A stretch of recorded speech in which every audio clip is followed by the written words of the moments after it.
भने तिमी जाऊ भन्दाखेरि अन्त हाम्रो ब्रेकअप भयो।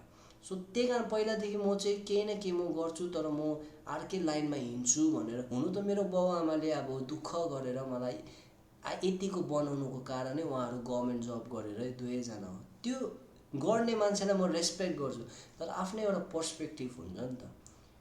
एटलिस्ट म चाहिँ यस्तो गर्छु, मेरो एक बारकै जिन्दगी हो भनेर। सो त्यही कारण चाहिँ म सानैदेखि नै सक्सेसफुल हुनु ट्राई गर्दै लास्टमा म एउटा युट्युबरमा होइन, मलाई एक्टिङमा मान्छेहरूले मन परायो। अगर लेट्स चाहिँ मेरो एक्टिङै हौडे भए, म कमेडीमा हौडे भए भन्दाखेरि चाहिँ मलाई मेरो साथीहरूले राख्नु पनि राख्थेन होला नि त।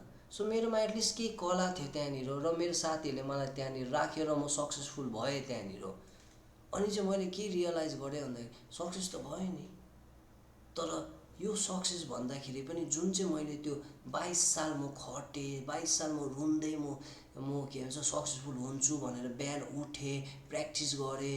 सो यो मजा रहेछ, त्यो पुग्नु भन्दाखेरि पनि त्यो याद आउँछ क्या। सो त्यही कारण अहिले पनि म ट्राई गर्दैछु, म केही गर्नुको लागि, कुछ एक्स्ट्रा गर्नुको लागि होइन। तर मलाई चाहिँ त्यहाँ भन्दाखेरि पनि ज्यादा चाहिँ अहिले नै मजा आउँदैछ यसरी नै ब्रो।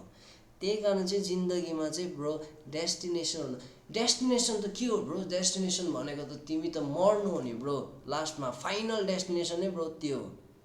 त्यही कारण चाहिँ त्यसको वेट नगर न ब्रो, होइन अहिले नै खुसी हो न ब्रो। कसरी हुन्छ कि ब्रो, तिमीलाई अब लेट्स से तिमीलाई अब के भन्छ यस्तो खालको खुसी हुनुपर्छ कि जुन चाहिँ खुसीले चाहिँ तिम्रो हेल्थ तबाह नगरोस्, जुन चाहिँ खुसीले चाहिँ नि तिम्रो अरूको खुसी छिनिकन तिम्रो खुसी हुँदैछ भने त्यो चाहिँ नराम्रो खुसी हो ब्रो, त्यो चाहिँ टक्सिक हो।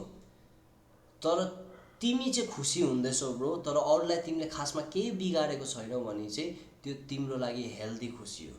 सो त्यही कारण चाहिँ ब्रो यही मौका हो, यही हो अपर्च्युनिटी भनेको। सानो सेकेन्ड, एभ्री सेकेन्डमै अपर्च्युनिटी छ कि तिम्रो लाइफ चाहिँ अब कस्तो बनाउँछौ, के बनाउँछौ भनेर ब्रो।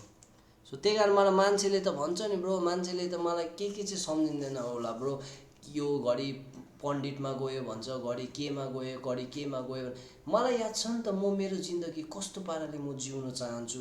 मलाई याद छ नि त कि मान्छेले मलाई किन हेट गर्छ। मलाई याद छ नि त मान्छेले मलाई, सबैले त हेट गर्दैन नि ब्रो, मलाई मन पराउने मान्छेहरू छ नि त। तर मलाई चाहिँ कसले चाहिँ हेट गर्छ भन्दाखेरि चाहिँ जसले चाहिँ म जस्तो गर्नु सक्दैन क्या ब्रो। मैले उनीहरू जस्तो गरिनँ, मैले उनीहरू जस्तो काम गरिनँ, मैले उनीहरूको पारामा हिँडेन भने उनीहरूले मलाई हेट गर्छ ब्रो। सो त्यो